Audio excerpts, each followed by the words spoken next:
Alright, what's going on, guys? Trev back again. Here to bring you another video. This video is going to be doing a character spotlight answering the question from The Walking Dead, who is Negan?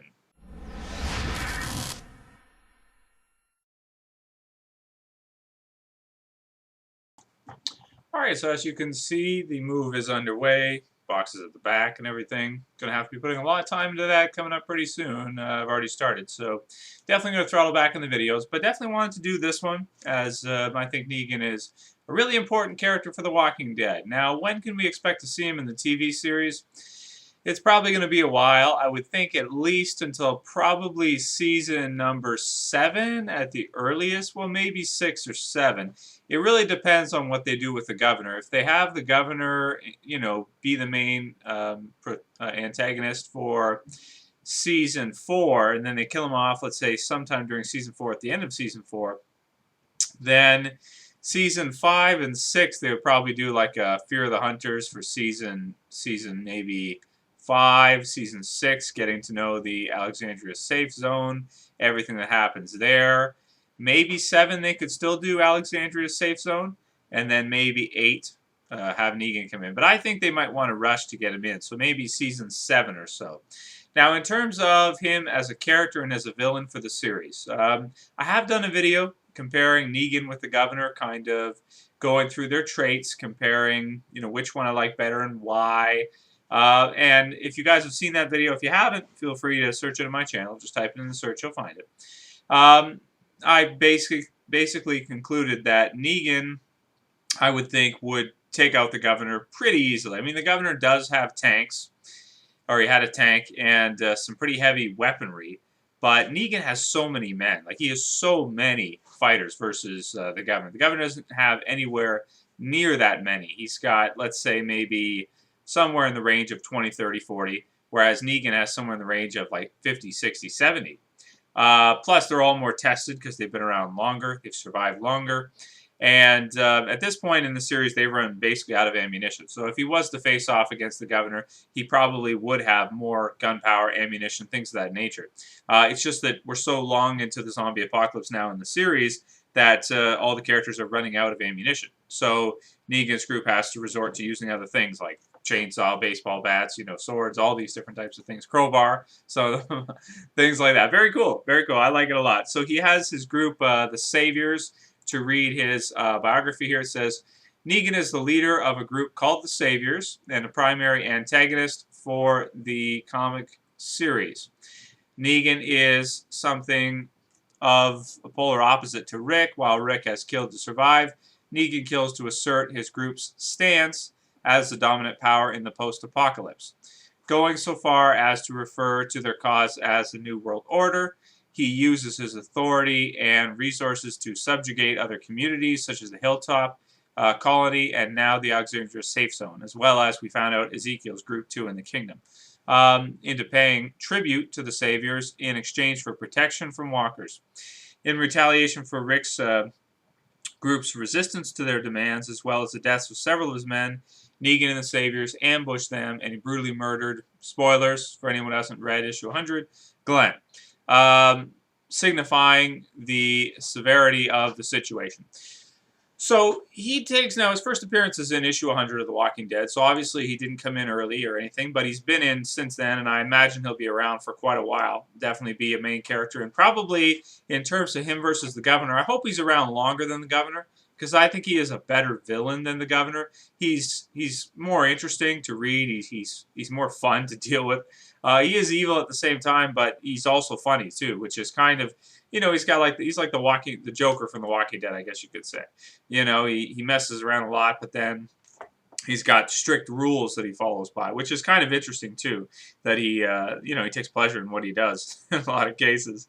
So I would say in a nutshell that describes him pretty good. He is a fun character, definitely, and I think it's an interesting idea what he does and his strategy for survival in the zombie apocalypse, because it's kind of like he's sort of like a mob boss, kind of. Because like back in the days of early America and things like that, you'd have like mob bosses that would basically offer protection, as they called it, for people in shops and things like that when the legal system wasn't that great at that time, and they would make people pay them, like shop owners or things like just people around.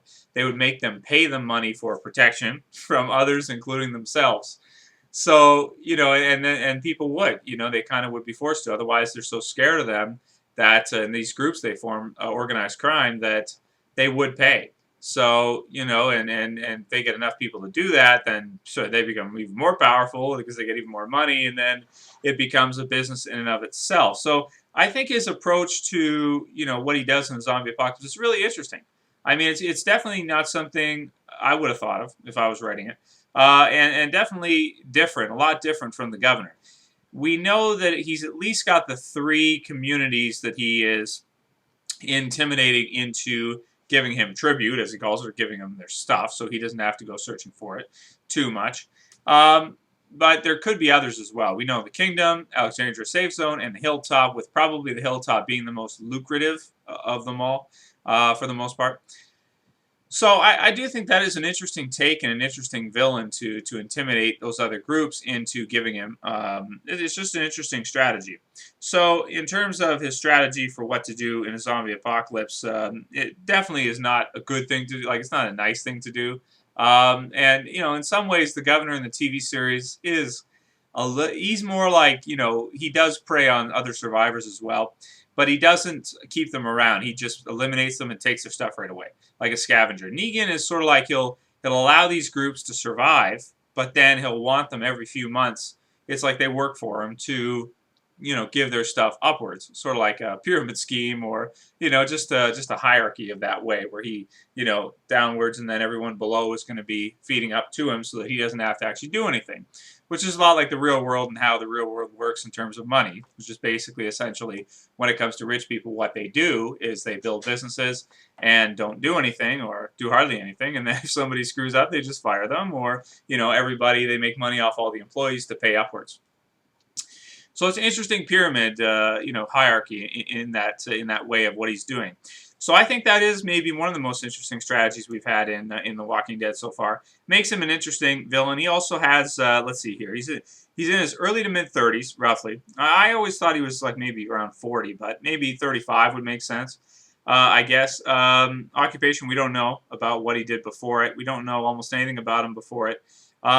First appearance, issue 100, and relations, he does have several different wives that he calls, or as he calls them, different lovers and everything like that. And he's always, anal about his rules. Like, he's got the rules he sets, and if any of the characters break those rules or go against them, then he punishes them, basically. And it's like, sort of like he's created his own form of law system, like kind of like he's acting as like a king of this savior group and things like this, to compare it to, medieval times type situation.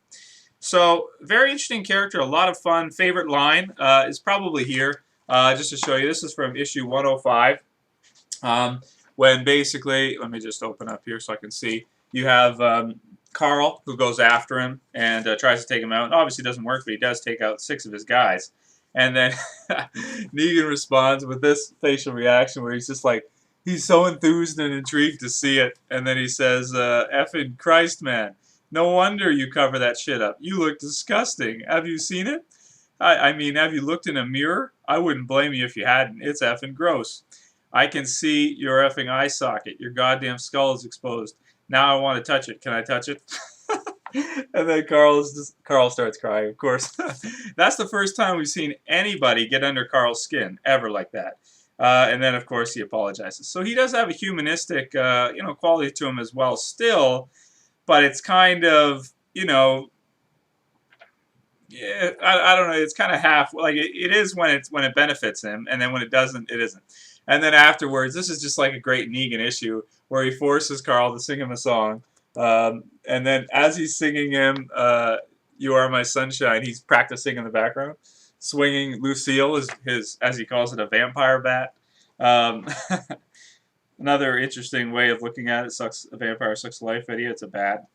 So that's pretty much all I got to say about Negan. He is my favorite villain from the Walking Dead series.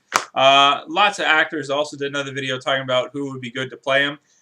Lots of different ideas. One that I didn't think of Well, there's Vinnie Jones. He would be fantastic to play Negan. He's just like a spitting image of him.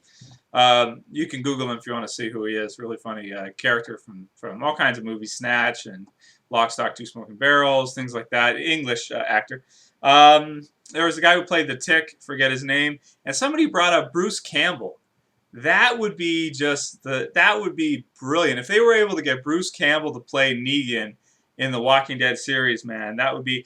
And the reason why is not because I think, well, okay, he is perfect for the role, right? He is, but at the same time, to add to that, he was in your Evil Dead series, so he's one of the most established zombie characters or zombie actors, and he looks a lot different nowadays too. Like, he doesn't look like the same because it's so many years ago.